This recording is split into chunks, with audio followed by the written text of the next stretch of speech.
Hello दोस्तों, स्वागत है आपका हमारे YouTube चैनल GS भाई मनीष उत्तम में। तो चर्चा चल रही थी प्राचीन इतिहास में और कल आप लोगों ने पढ़ा था शुंग वंश और कर्ण वंश के बारे में। और कर्ण वंश के अंतिम शासक थे सुशर्मा, जिनकी हत्या कर दी थी शिमुक ने, और एक नए राजवंश की स्थापना की जिसे कहते हैं सातवाहन वंश, या इसी का नाम है शालिवाहन वंश, या इसी को आंध्र सात वंश भी कहते हैं, या आंध्र भक्ति सातवाहन वंश भी कहा जाता है। ठीक है, तो इसके बारे में चर्चा कर लेते हैं, लेकिन चर्चा करने से पहले कुछ क्वेश्चन पूछ लेते हैं। बताइए, जो है शुंग वंश के संस्थापक कौन थे? पुष्यमित्र शुंग। तो पुष्यमित्र शुंग ने किसकी हत्या की थी? हाँ, तो मौर्य वंश के अंतिम शासक बृहद्रथ की हत्या करके जो है उसने शुंग वंश की स्थापना की थी, और वो बृहद्रथ के कौन थे? सेनापति भी थे। ठीक है, बताइए पुष्यमित्र शुंग ने कितने अश्वमेध यज्ञ किए थे? 2 अश्वमेध यज्ञ किए थे। कितने? और इन अश्वमेध यज्ञों के पुरोहित कौन थे? पतंजलि थे, जो संस्कृत के व्याकरणाचार्य थे, और उनकी पुस्तक का नाम है महाभाष्य के लेखक भी वो उनके क्या थे? अश्वमेध यज्ञ के पुरोहित थे। ठीक है, तो अश्वमेध यज्ञ की जानकारी कहाँ से प्राप्त होती है? तो धनदेव के, तो पुष्यमित्र शुंग के जो है राजपाल थे धनदेव, और उन्हीं के अयोध्या अभिलेख से जानकारी मिलती है। इसके अलावा कालिदास की पुस्तक, इससे मालविकाग्निमित्र से भी हमें जो है अश्वमेध यज्ञों की जानकारी प्राप्त होती है। ठीक है, फिर हमने आपको बताया था कि पुष्यमित्र शुंग को बौद्धों का हत्यारा कहा जाता है। क्यों कहा जाता है? क्योंकि उसने अशोक द्वारा निर्मित कितने हजार? 84,000 बौद्ध स्तूपों को क्या किया था? नष्ट करवा दिया था, इसलिए उसे बौद्धों का हत्यारा कहा जाता है। ठीक है, फिर हमने आपको बताया था कि पुष्यमित्र शुंग के समय ही सांची के 2 स्तूपों का निर्माण किया गया था, लेकिन जो सांची का महास्तूप है उसका निर्माण किसने करवाया था? अशोक ने। तो सांची में वर्तमान में कितने स्तूप हैं? 3। एक महास्तूप है और 2 अन्य स्तूप है। ठीक है, तो हमने आपको बताया था कि महास्तूप से गौतम बुद्ध के अवशेष प्राप्त होते हैं। क्या मिले हैं? गौतम बुद्ध के अवशेष, जिसमें दांत भी जो है उसी स्तूप से प्राप्त हुए हैं। जबकि जो दूसरा स्तूप है उससे हमने आपको बताया था अशोक ने जो धर्म प्रचारक भेजे थे उनके अवशेष प्राप्त हुए। ठीक है, धर्म प्रचारकों के, तो ऐसे कहते हैं 10 धर्म प्रचारक थे जिनके अवशेष जो है द्वितीय स्तूप से प्राप्त हुए हैं। और सबसे ज्यादा इंपॉर्टेंट है तीसरा स्तूप। ठीक है, तो तृतीय स्तूप से क्या प्राप्त हुआ है? गौतम बुद्ध के 2 शिष्य थे जिनका नाम था सारिपुत्र और मौर्यजलायन। तो उनके क्या अस्थियां प्राप्त हुई हैं। ठीक है, तो अस्थियों के अवशेष प्राप्त हुए हैं। किस स्तूप से? तीसरे स्तूप से। ठीक है, फिर हमने आपको बताया था पुष्यमित्र शुंग ने भराहुत स्तूप का निर्माण करवाया था। भराहुत स्तूप कहाँ पे है? सतना मध्य प्रदेश में है। और इस स्तूप को किसने खोजा था? 1873 ईस्वी में अलेक्जेंडर कनिंघम महोदय ने इसको खोजा था। और हमने आपको बताया था अलेक्जेंडर कनिंघम को ही भारतीय पुरातत्व सर्वेक्षण विभाग का जन्मदाता कहा जाता है, जिसकी स्थापना उन्होंने 1861 में की थी। ठीक है, फिर हमने आपको बताया था इसी पुष्यमित्र शुंग के समय या शुंग वंश के 9वें शासक थे भागभद्र। कौन थे? हाँ, वैसे तो अग्निमित्र, वसुमित्र ये भी शासक थे। और अग्निमित्र की कहानी आप लोगों ने कालिदास की पुस्तक जो है कौन सी? मालविकाग्निमित्र, उसी में अग्निमित्र और उनकी पत्नी मालविका की प्रेम कहानी का भी उल्लेख कालिदास ने अपनी पुस्तक में किया है। ठीक है, फिर हमने 9वें शासक की चर्चा की थी जो काशीपुत्र भागभद्र थे। और इन्हीं के दरबार में तक्षशिला के राजा कौन थे? एंटियालकस ने अपना राजदूत भेजा था जिसका नाम था हेलियोडोरस। और इसी हेलियोडोरस ने वेशनगर विदिशा में एक गरुड़ स्तंभ स्थापित करवाया था। उसमें किसका नाम अंकित करवाया था? हाँ, उसमें जो है वासुदेव का नाम अंकित करवाया था, यानी वासुदेव का मतलब कृष्ण का नाम अंकित करवाया था। तो वासुदेव और वसुदेव में अंतर है। ठीक है, वासुदेव स्वयं भगवान कृष्ण है और वसुदेव उनके पिता का नाम था, ध्यान रखिएगा। ठीक है, और इसी समय जो है शुंग वंश के समय हमने बताया था मनु स्मृति की रचना हुई थी। किसकी? भृगवंशीय मनु थे, उन्होंने जो है मनु स्मृति की रचना की थी। और इसी मनुस्मृत में कहा गया यत्र नारेस्तु पूज्यन्ते रमन्ते तत्र देवता, यानी जहाँ नारियों की पूजा होती है वहाँ देवता निवास करते हैं। और फिर इस शुंग वंश के अंतिम शासक थे कौन? देवभूत। और इसी देवभूत की हत्या करके वासुदेव नामक ब्राह्मण ने या उसके अमात्य ने एक नए राजवंश की स्थापना की, उसका नाम था कर्ण वंश। कौन सा वंश हुआ? और कर्ण वंश के संस्थापक वासुदेव, और वासुदेव के बाद कौन बने? भूमिमित्र। भूमिमित्र के बाद नारायण, और अंतिम शासक कौन थे? सुशर्मा। और इसी सुशर्मा की हत्या 30 ईसा पूर्व में किसने कर दी? शिमुक ने कर दी, और एक नया राजवंश स्थापित हुआ, वही कहलाया सातवाहन वंश। ठीक है, तो इस तरह ये रिवीजन भी हो गया आपका। तो देख लेते हैं सातवाहन वंश। तो देखो सातवाहन वंश को एक और नाम से जानते हैं, क्या कहते हैं? शालिवाहन। और शाल का अर्थ होता है, शाल का अर्थ होता है सिंह। क्या होता है?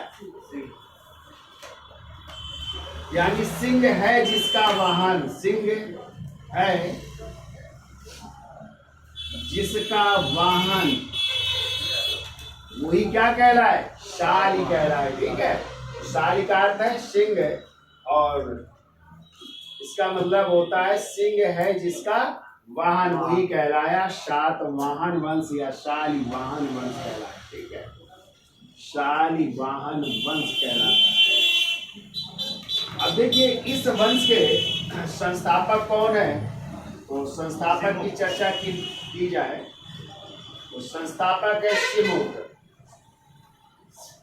शिमुक के कई नाम है, शिमुक भी कह सकते हैं, सिंधुक भी कह सकते हैं, और एक और नाम है, क्या नाम है? हाँ, शिप्रक भी कह सकते हैं। ठीक है, शिप्रक। फिर देखिए इनकी राजधानी क्या थी?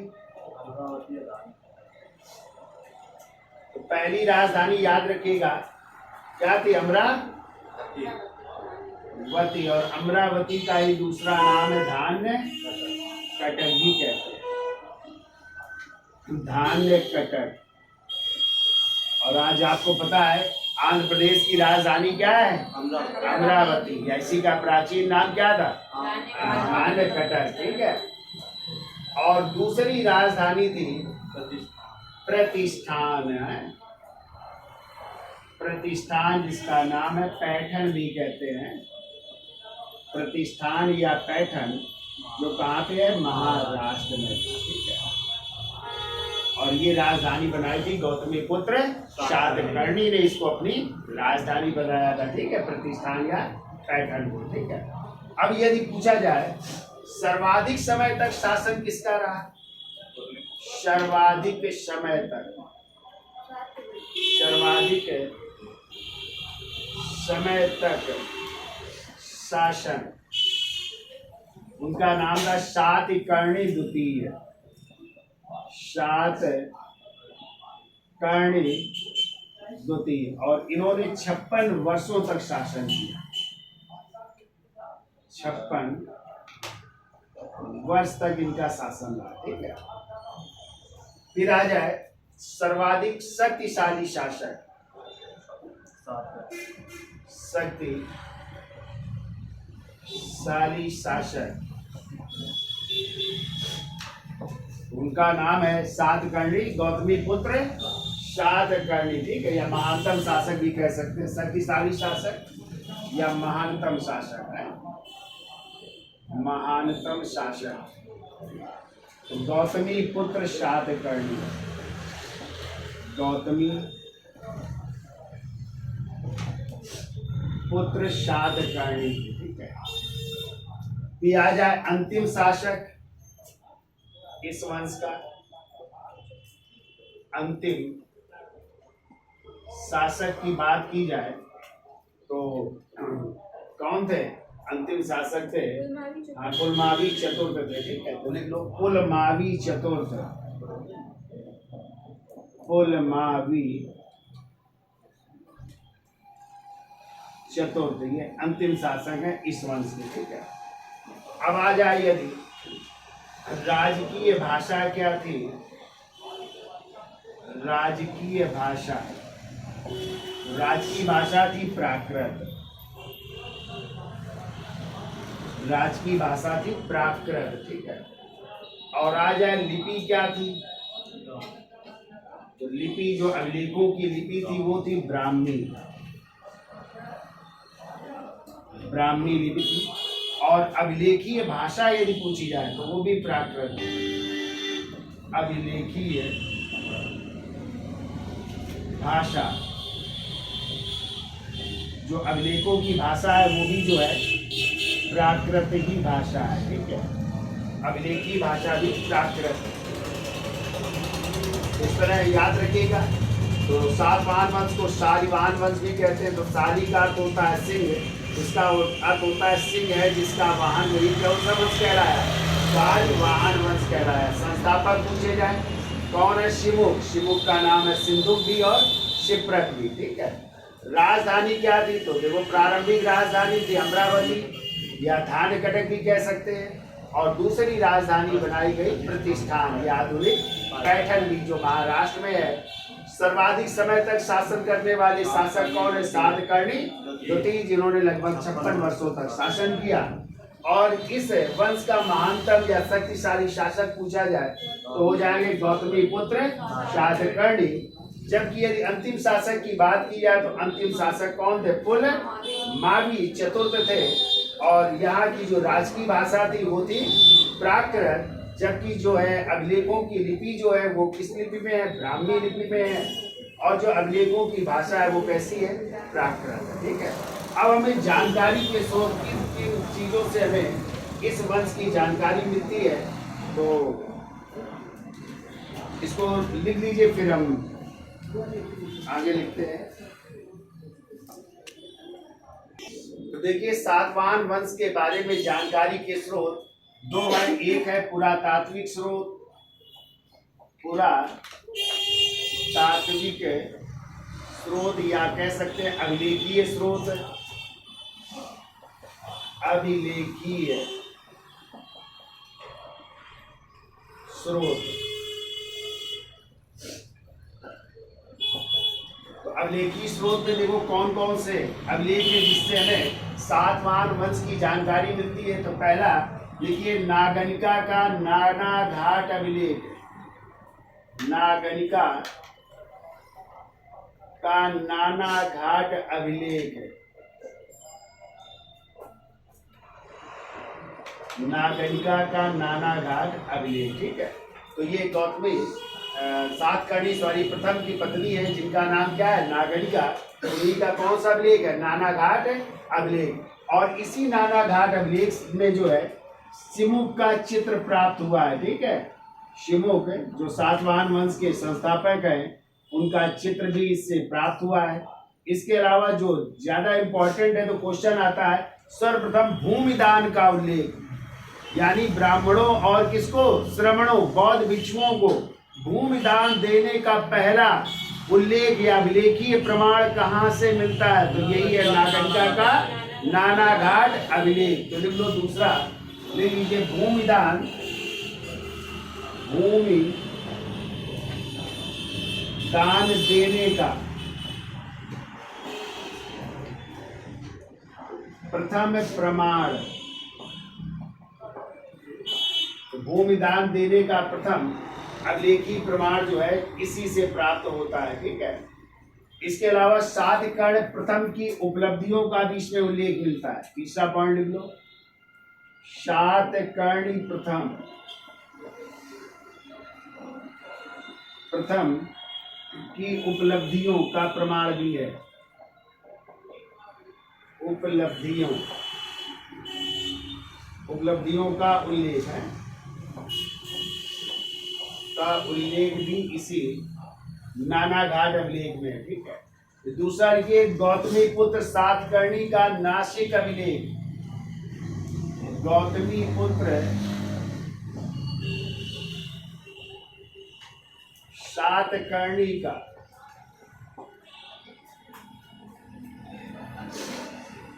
नासिक अभिलेख,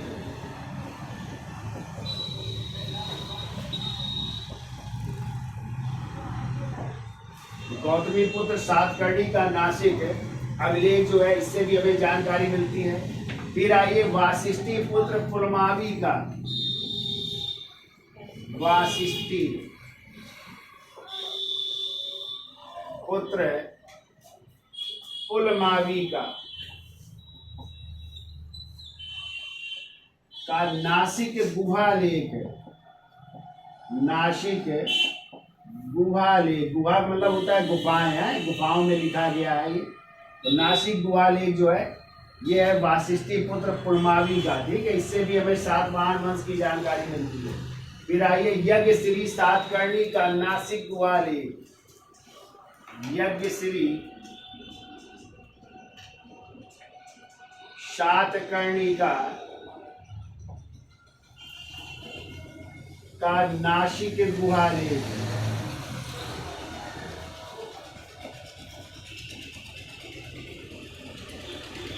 से भी हमें सातवाहन वंश की जानकारी मिलती है, ठीक है। फिर आइए अशोक के, सम्राट अशोक के, सम्राट अशोक के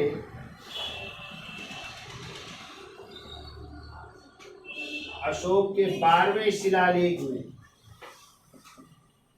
12वें शिला लेख में आंध्रों का उल्लेख हुआ है, आंध्रों का उल्लेख है, या कह सकते हैं आंध्र सातवाहन वंश का उल्लेख हुआ है। तो इससे भी हमें जानकारी मिलती है सातवाहन वंशों की, ठीक है। तो ये तो हो गए पुरातात्विक स्रोत या अभिलेखीय स्रोत। अब आ जाते हैं साहित्यिक स्रोत, ठीक है। तो साहित्यिक स्रोत में क्या क्या आ जाएंगे, तो इधर लिख देते हैं, चलिए इधर लिखते हैं, हेडिंग डाल दीजिए साहित्यिक स्रोत।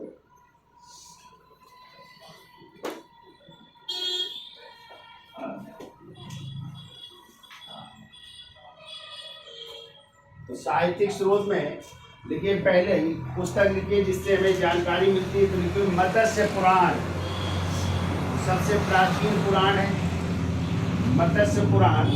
और इस मत्स्य पुराण में जो है 30 सातवाहन राजाओं का उल्लेख मिलता है, यानी इसमें सर्वाधिक सातवाहन राजाओं की संख्या बताई गई है कि 30 शासकों ने शासन किया, 30 सातवाहन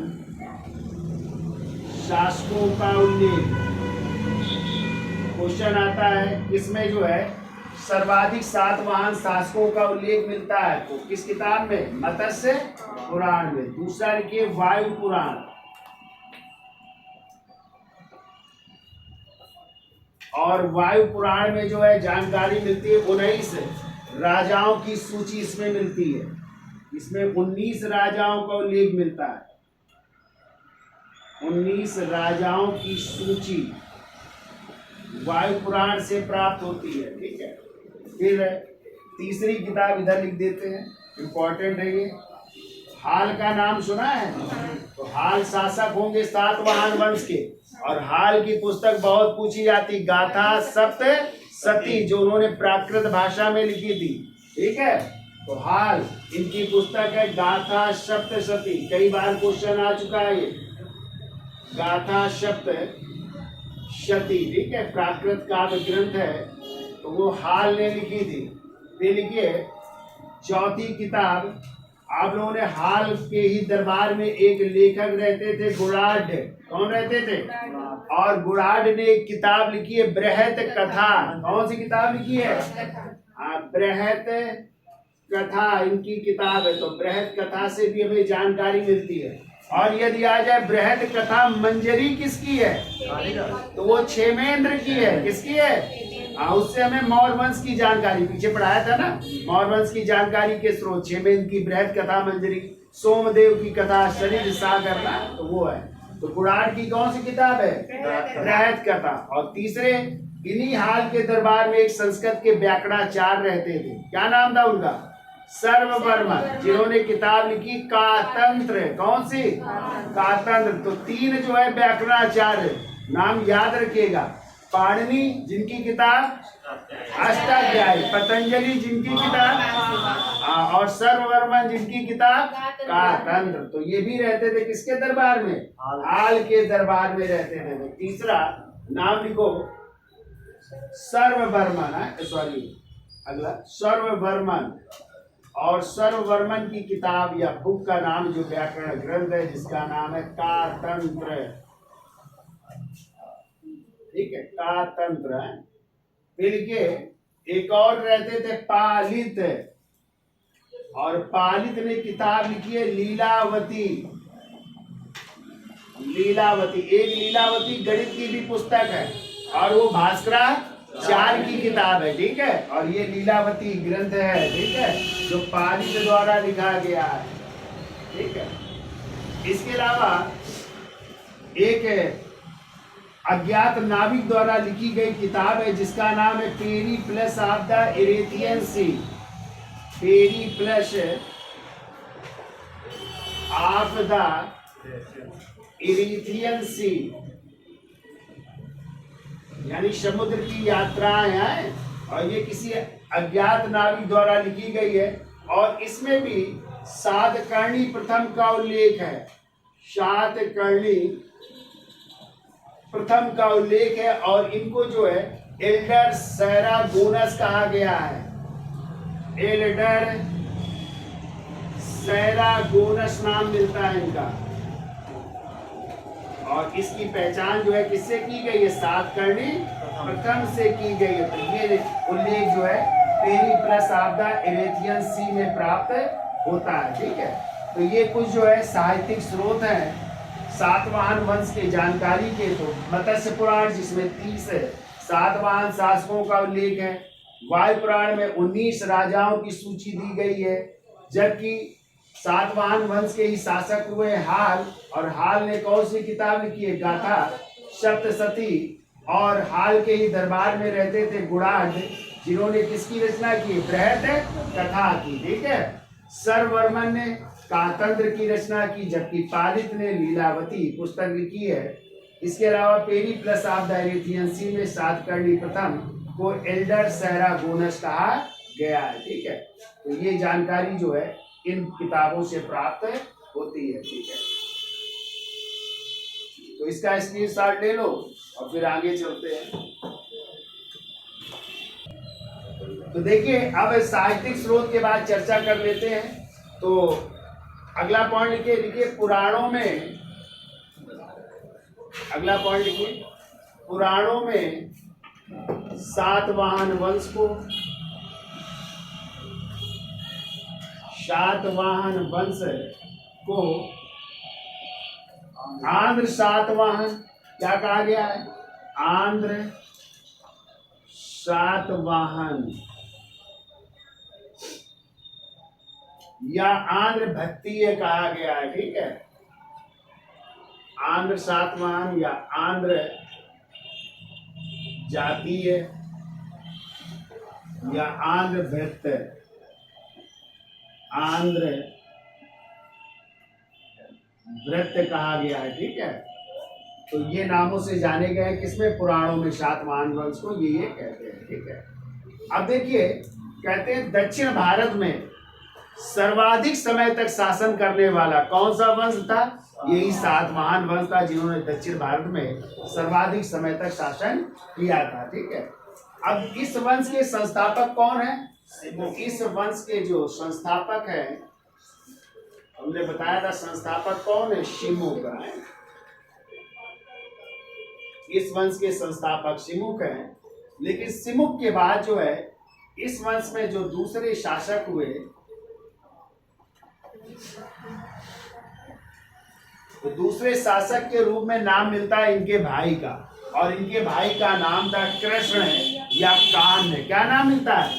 तो दूसरे शासक हैं जो शिमुक के भाई थे। ठीक है, ज्यादा जानकारी तो नहीं मिलती है, और उन्हें जो है कृष्ण या कान कहा गया है। ठीक है, कृष्ण या कान जो है अगले शासक हुए, लेकिन ज्यादा इनके बारे में जानकारी प्राप्त नहीं होती है। ठीक है, और सातवाहनों का जो मूल निवास स्थान था वो हमने आपको क्या बताया था? मूल निवास पीछे पड़ा है, तो आधुनिक प्रतिष्ठान या पैठन, ठीक है, जो महाराष्ट्र में था, ये मूल निवास स्थान था। और इस वंश के जो प्रथम शासक वो है जिनके बारे में जानकारी मिलती है, उनका नाम है सातकर्णी प्रथम। हेडिंग डाल लीजिए सातकर्णी प्रथम। और इन्हीं सातकर्णी प्रथम की पत्नी थी जिनका नाम था नागनिका। क्या नाम था? और इन्हीं नागनिका का ही कौन सा अभिलेख है? नानाघाट अभिलेख। और इसी नानाघाट अभिलेख से जानकारी मिलती है कि सातकर्णी प्रथम ने अश्वमेघ यज्ञ किया था, ठीक है, अश्वमेघ यज्ञ किया था, वाजपेयी यज्ञ भी किया था। और इसकी जानकारी जो है इससे प्राप्त होती है। तो अगला पॉइंट लिखिएगा, देखो, सातकर्णी प्रथम का विवाह, सातकर्णी प्रथम का विवाह अमीय वंश की राजकुमारी, अमीय वंश की राजकुमारी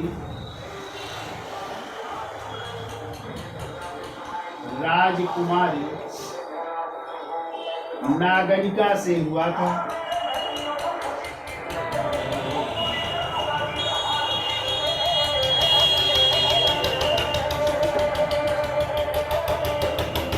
तो देखो, सातकर्णी प्रथम का विवाह अमी वंश की राजकुमारी किसके साथ हुआ था? नागनिका के साथ हुआ था। और इन्हीं का अभिलेख है नागनिका का नानाघाट अभिलेख, जिससे हमने आपको बताया था इसकी जानकारी मिलती है, भूमि दान का उल्लेख मिलता है, ठीक है। तो कहते हैं ये सातकर्णी जो प्रथम था, ये इस वंश का योग्य शासक था, योग्य शासक था। और इसने जो है दो अश्वमेघ यज्ञ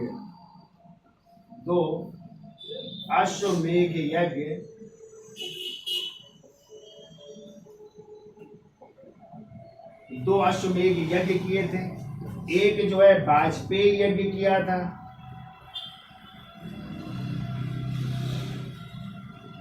वाजपेयी यज्ञ, एंड 18 और यज्ञों का अनुष्ठान किया था, 18 यज्ञों का अनुष्ठान किया था। अश्वमेघ यज्ञ जानते हैं?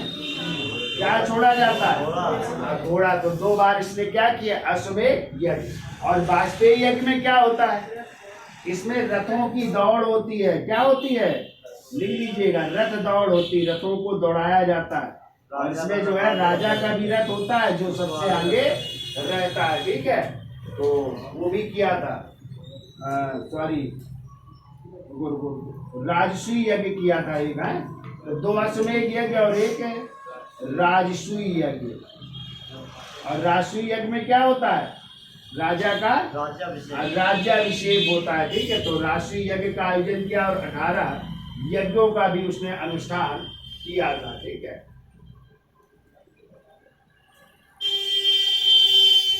फिर इसमें जो है अगला पॉइंट लिखिए, मालव शैली में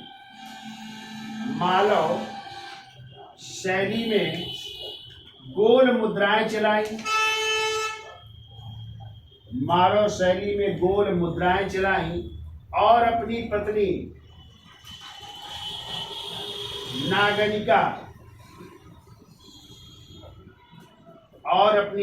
नागनिका की स्मृति में रजत मुद्राएं भी चलाई थी, यानी चांदी की मुद्राएं भी चलाई थी। तो देखिए, इसने मालव शैली की गोल मुद्राएं और अपनी पत्नी नागनिका के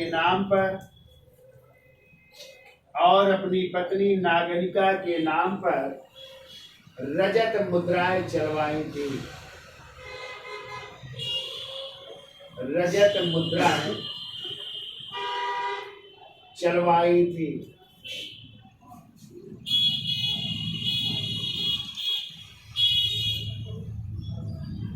रजत मुद्राएं चलवाई, ठीक है। अब देखिए, कहते सातकर्णी प्रथम की जब मृत्यु हो गई तो सातकर्णी प्रथम के दो पुत्र थे, वेदश्री और शिवश्री। ठीक है, तो सातकर्णी, अगला पॉइंट लिखो, देखिए सातकर्णी के बाद, सातकर्णी के बाद उनके दो पुत्र,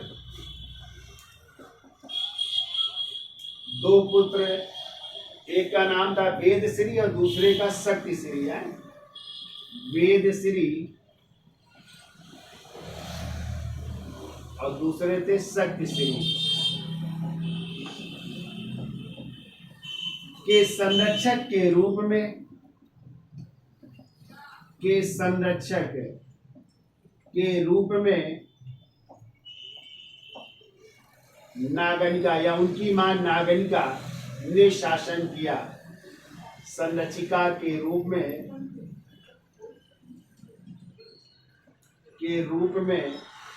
इनकी मां नागनिका ने शासन किया था। नागनिका ने शासन किया। नागनिका ने शासन किया था कुछ समय के लिए इनकी मृत्यु के बाद। ठीक है, फिर इसके बाद कहते हैं इसके बीच जो है, बीच में बहुत से शासकों का नाम नहीं पता चलता है, तो इस कारण अंधकार युग शुरू हो जाता है। तो बीच के शासन काल को अंधकार युग के नाम से जाना जाता है। कोई जानकारी नहीं प्राप्त होती है सातवाहन वंश के बारे में। और इसके बाद फिर शासक हुए हैं और उन्हीं का नाम है सातकर्णी द्वितीय। और यही सातकर्णी द्वितीय थे जिन्होंने सर्वाधिक समय, कितने वर्षों तक, 56 वर्षों तक शासन किया। ठीक है, 56 वर्षों तक शासन किया। चलिए हम बोल देते हैं। तो लिखिए, यहां तक लिखा नागनिका ने शासन किया। देखिए इसके बाद कुछ समय के लिए, इसके बाद कुछ समय के लिए अंधकार युग, इसके बाद कुछ समय के लिए अंधकार युग शुरू हुआ। अंधकार युग शुरू हुआ।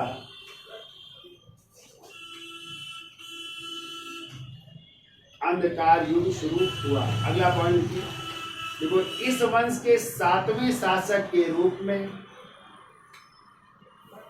इस वंश के 7वें शासक, ऐसा नहीं, इस वंश के 7वें शासक सातकर्णी द्वितीय हुए। 7वें शासक सातकर्णी द्वितीय हुए जिन्होंने 56 वर्षों तक शासन किया। सातकर्णी द्वितीय हुए जिन्होंने 56 वर्षों तक शासन किया। 56 वर्षों तक शासन किया। तो कहते हैं इन्होंने सातवाहन वंश को फिर अंधकार से प्रकाश की ओर लेकर के आए, लोगों ने जाना इनके बारे में। अब अगला पॉइंट लिखिए, इस वंश के 17वें शासक, 17 है, देखिए इस वंश के 17वें शासक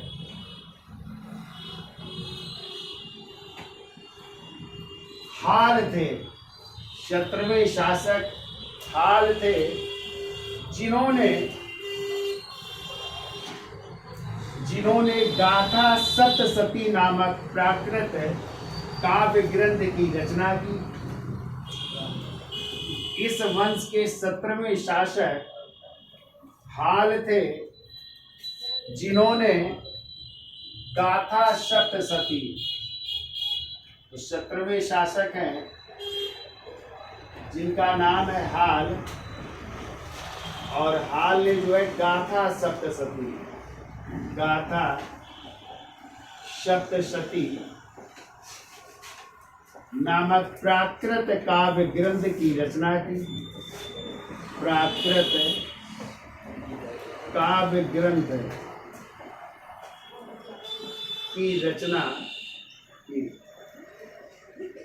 अगला पॉइंट लिखो, देखो हाल के दरबार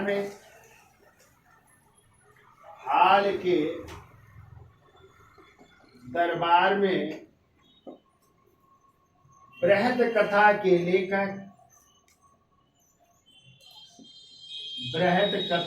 लेखक गुणाढ़ और कातंत्र के लेखक सर्ववर्मन और कातंत्र के लेखक सर्ववर्मन तथा लीलावती पुस्तक के लेखक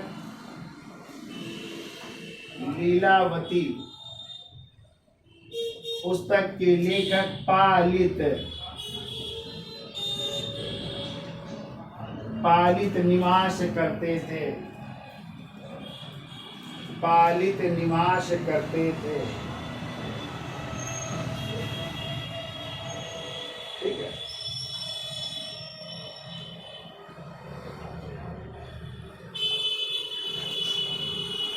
अगला पॉइंट लिखो। देखो बृहद कथा के अनुसार जो गुणाढ़ की पुस्तक है, देखो बृहद कथा के अनुसार हाल की एक पत्नी जिनका नाम था मलयवती, हाल की एक पत्नी मलयवती संस्कृत भाषा की विदुषी थी। संस्कृत भाषा की विदुषी थी, यानी पढ़ी लिखी महिला थी, संस्कृत का उनको ज्ञान था। संस्कृत भाषा की विदुषी थी। ठीक है। और कहते हैं इन्हीं से प्रभावित होकर के सर्ववर्मन ने कौन सी किताब लिखी थी? कातंत्र की रचना की थी। तो इन्हीं से प्रभावित हुए थे, मलयवती से। ठीक है। अगला पॉइंट लिखिए। देखो हाल के सेनापति विजयानंद ने श्रीलंका की यात्रा की थी। हाल के सेनापति विजयानंद ने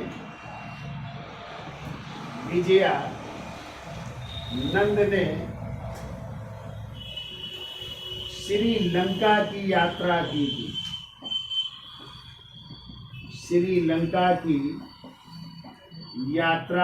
थी। यानी ये श्रीलंका भी गए थे। ठीक है। और कुछ लेखकों ने कहा है कि श्रीलंका की राजकुमारी जिनका नाम था लीलावती का विवाह जो है हाल के साथ हुआ था, ये भी उल्लेख मिलता है। तो ये लिख लीजिए, विजयानंद ने श्रीलंका की यात्रा की। ठीक है। अब हेडिंग डाल लीजिए, गौतमी पुत्र सातकर्णी। गौतमी पुत्र सातकर्णी, और ये इस वंश के जो है 23वें शासक है। ठीक है। 23वें शासक। और इनका टाइम जो है, दो डेटें मिलती है। तो एक लिखो 80 से 104 ईस्वी।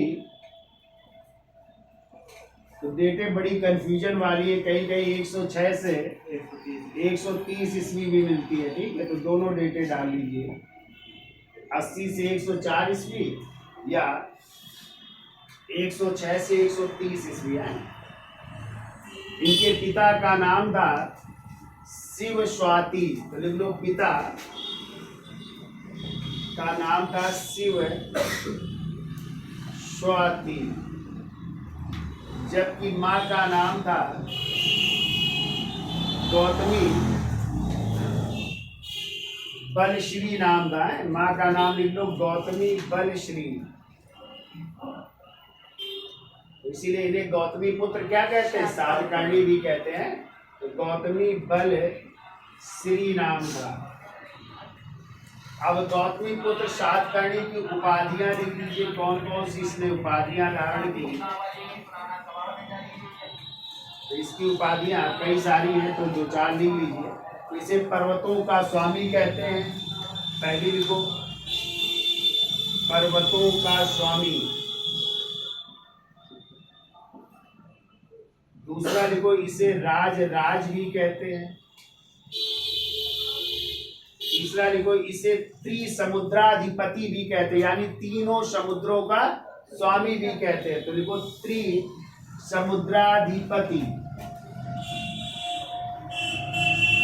त्रिसमुद्राधिपति,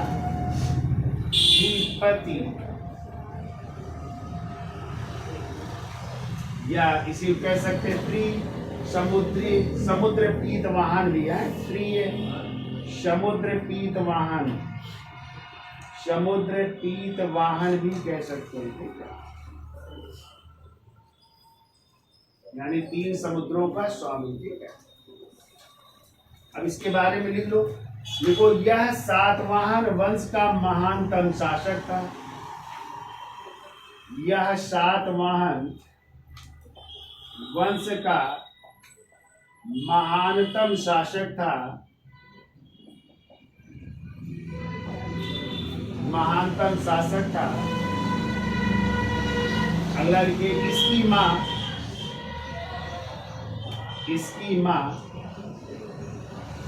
गौतमी बलश्री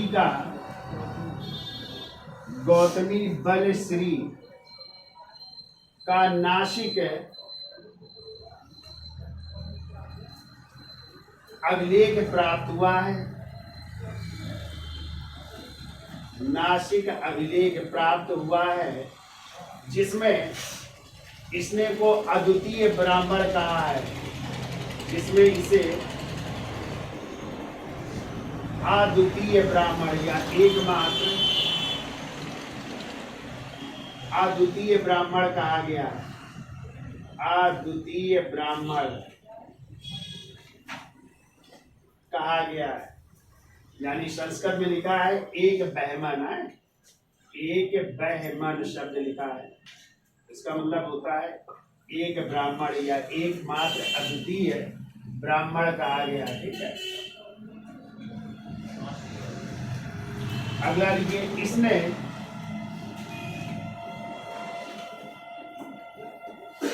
शक शासक नहपान को, शक वंश के शासक थे, तो शक शासक नहपान को पराजित कर, इसने शक शासक नहपान को पराजित कर एक उपाधि धारण की, वेणु कटक स्वामी है। पराजित कर वेणु कटक स्वामी, वेणु कटक स्वामी की उपाधि धारण कर वेणु कटक नामक नगर की स्थापना की। वेणु कटक नामक नगर की स्थापना की। ये उपाधि हो गई और वो नगर हो गया, ठीक है। तो देखो, इसने शक शासक नहपान को पराजित कर वेणु कटक स्वामी की उपाधि धारण की। वेणु कटक स्वामी की उपाधि धारण की और वेणु कटक नामक नगर की स्थापना की। और वेणु कटक नामक नगर की स्थापना की।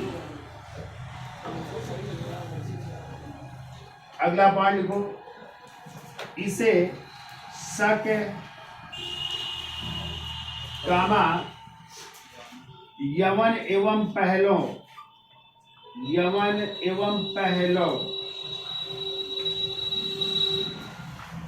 के संहारकर्ता के रूप में जाना जाता है।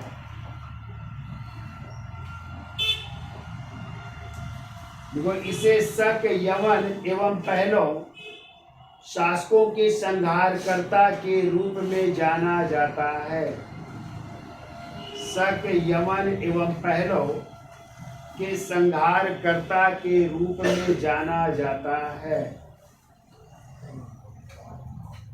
इतनी चीजें सातकर्णी प्रथम के बारे में लिखी।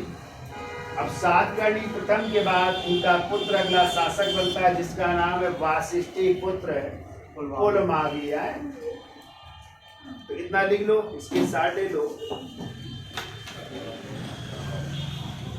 तो देखिए इस वंश के अगले शासक है गौतमी पुत्र सातकर्णी के बाद वासिष्ठी पुत्र पुलमावी, और इनका टाइम है 104 से 128 ईस्वी, यानी इन्होंने 24 वर्षों तक शासन किया। और कहीं कहीं इनका टाइम मिलता है 130 से 154 ईस्वी, तो दोनों डेटें लिख लो।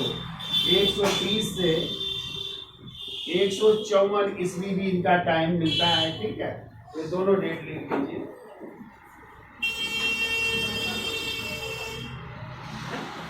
अब इसकी उपाधि लिख लीजिए। उपाधि क्या थी? उपाधि में लिखो, इसे दक्षिणा पथेश्वर कहते हैं। पहली उपाधि लिखिए दक्षिणा पथेश्वर। तीसरी लिखिए, इसे नवनगर का स्वामी कहते हैं। नवनगर का स्वामी भी कहते हैं। और तीसरी इसकी एक और उपाधि लिख लीजिए, इसे आंध्र का शासक भी कहते हैं। आंध्र का शासक।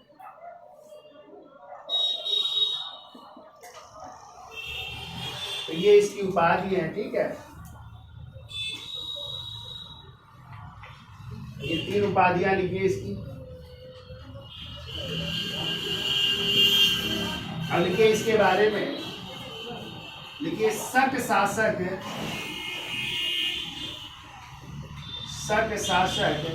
रुद्रदामन का नाम सुना है?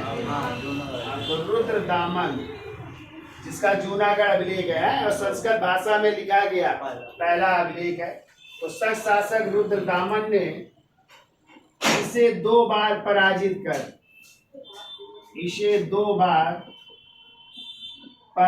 कर छोड़ दिया। पराजित कर छोड़ दिया, ठीक है। क्योंकि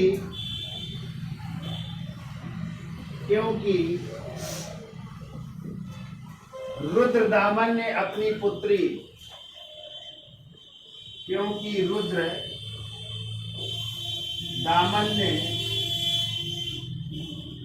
अपनी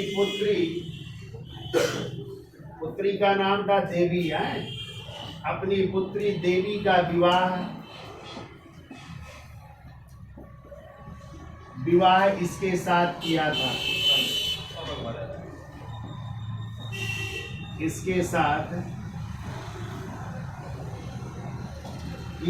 ठीक है। और इसकी जानकारी मिलती कन्हारी लेख से है। कन्हेरी लेख से इसकी जानकारी मिलती है कि रुद्रदामन ने इसको 2 बार पराजित किया, लेकिन इसको छोड़ भी दिया था, क्योंकि उन्होंने अपनी बेटी का विवाह इनके साथ किया था, ठीक है। पुराणों में इन्हें पुलोमा कहा गया है। देखिए अगला पॉइंट, पुराणों में वासिष्ठी पुत्र पुलमावी को पुलोमा कहा गया है, ठीक है। जबकि इतिहासकार टालमी ने इसे एक नया नाम दिया। यदि पूछा गया था किसी एग्जाम में, तो वो है सिरे पॉलीनियोस है। सिरे पॉलीनियोस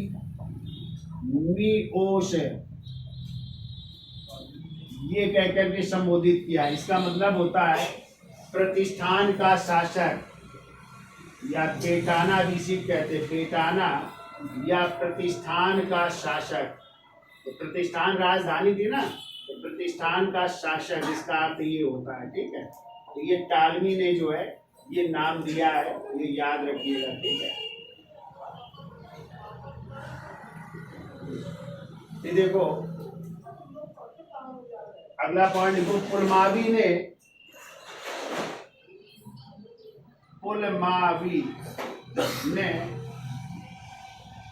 19वें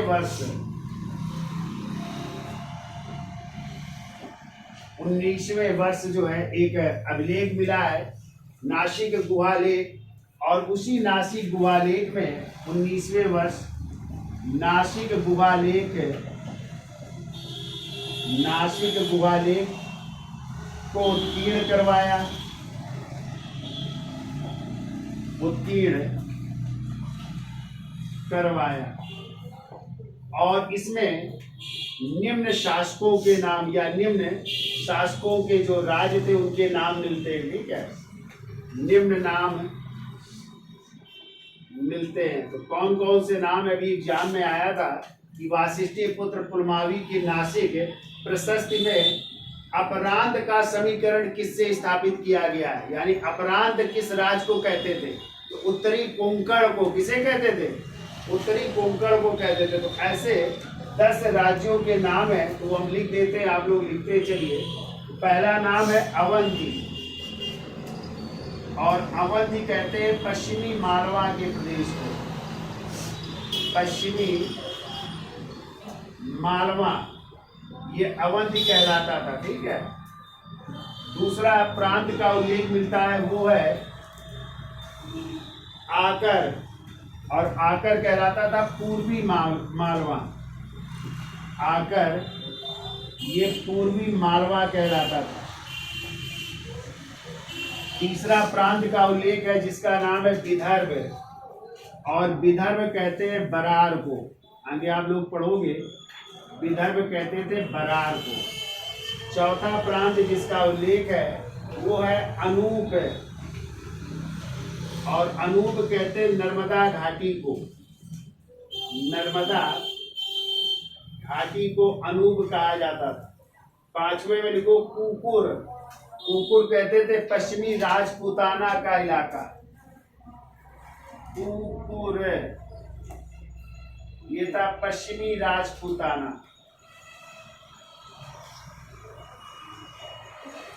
पश्चिमी राजपूताना।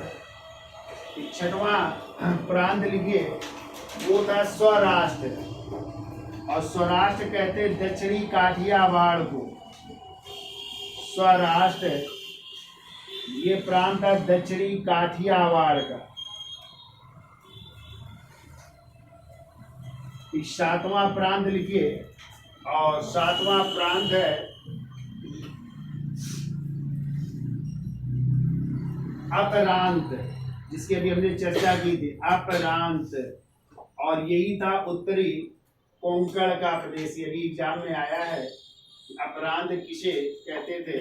उत्तरी कोंकण का एक इलाका जो है अपरांत कहलाता था। ठीक है, फिर आइए आठवां मूलक, और मूलक ही पैठन था। ठीक है, पैठन ये मूलक था। नवा लिख लीजिए, नवा प्रांत है असमक, और असमक आप लोगों ने जब हमने 6ठी शताब्दी ईसा पूर्व 16 महाजनपद पढ़ाए थे, तो दक्षिण में स्थित कौन सा राज्य था? असमक, जिसकी राजधानी थी पोटल या पोटली, और यही आंध्र प्रदेश में कहा थे गोदावरी नदी के किनारे स्थित था। तो यही है असमक लिखो, आंध्र प्रदेश में गोदावरी का तटीय प्रदेश, गोदावरी का तटीय प्रदेश। और 10वां जो राज्य है जिसका उल्लेख है वो है आपका ऋषिक, ऋषिक, और ये कृष्णा नदी का तटीय प्रदेश था, कृष्णा नदी का तटीय प्रदेश। तो इन 10 प्रांतों का उल्लेख हुआ है वासिष्ठी पुत्र पुलमावी के किस गुहालेख से? नासिक गुहालेख से, जो उसने अपने शासन के किस वर्ष 19वें वर्ष जो है उत्कीर्ण करवाया था। तो ये 10 राज्यों का नाम मिलता है, कुछ भी आ सकता है, आपको याद रखना है। जैसे हमने आपको बताया अभी एग्जाम में आया था अपरांत, अपरांत क्या था? उत्तरी कोंकण, ऐसे कुछ भी पूछा जा सकता है। ठीक है, अब देखिए वासिष्ठी पुत्र पुलमावी के बाद उनके 2 भाई शासक बने हैं, और उन 2 भाइयों के नाम लिख लो। तो लिखिए इनके बाद, ये हम लिख देते हैं, इनके बाद क्रमशः क्रमशः दो भाइयों ने शासन किया। दो भाइयों ने शासन किया। पहले का नाम था वासिष्ठी पुत्र शिव श्री सातकर्णी है। वासिष्ठी पुत्र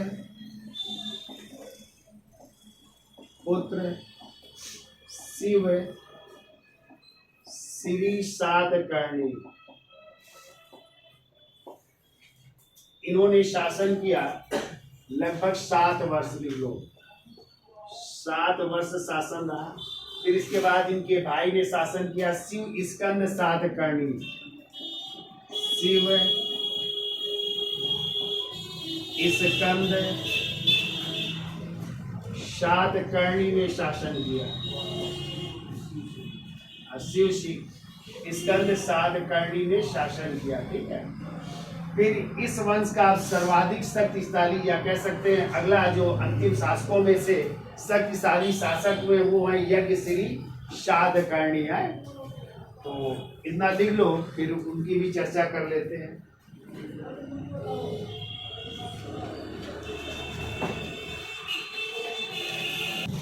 तो देखिए अगली हेडिंग डालिए यज्ञश्री सातकर्णी। टाइम है 165 से 194 ईस्वी है। तो लिखिए इसके बारे में। इसके सिक्कों पर देखो, इसके सिक्कों पर जलयान या कह सकते हैं नाव के चित्र का अंकन है। जलयान या नाव के चित्र का अंकन है जो उसकी जल यात्रा या समुद्री व्यापार के प्रति, जो उसकी जल यात्रा या समुद्री व्यापार के प्रति, समुद्री व्यापार के प्रति प्रेम का परिचायक है। प्रेम का परिचायक है। ठीक है। अब देखिए यदि इस वंश के अंतिम शासक की चर्चा की जाए तो देखो अंतिम शासक, और अंतिम शासक हमने पीछे पढ़ाया था पुलमावी चतुर्थ थे। पुलमावी चतुर्थ थे और इन्हीं के समय जो है साम्राज्य 4 भागों में डिवाइड हो गया और 4 शासकों ने शासन किया।